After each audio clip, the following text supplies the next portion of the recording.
One of the reasons why many of the people who are charging into email and trying email are failing is that they do not understand um, the second most important element in email. The most important element, of course, is do you have anything decent to sell? But the second most important is, can you possibly get people to start reading your stuff? I'm going to take you back to a remark, and I'm probably going to shock you here.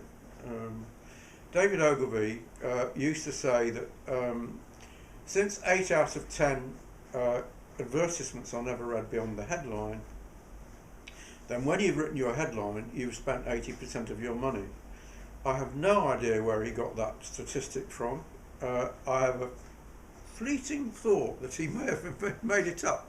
No, not really. I mean, the principle of what he was talking about was true.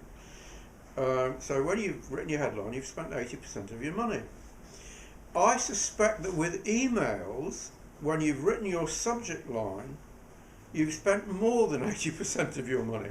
I haven't looked at the statistics, but one thing is for sure.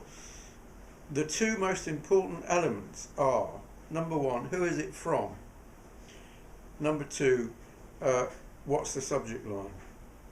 I'm not going to talk very much about who it's from, but the important thing to remember is that if people know you, they're more likely to read your stuff, unless you've disappointed them at some point, than they are if they don't know you.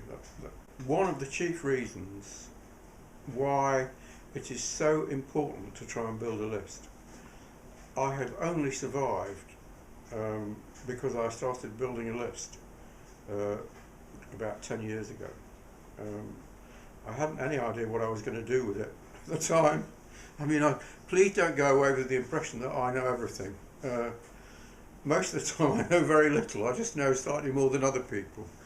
Anyhow, the list is the most important thing. Once you've got a list, immensely valuable. Lots of people have told you that, I'm sure, but it's incredibly important.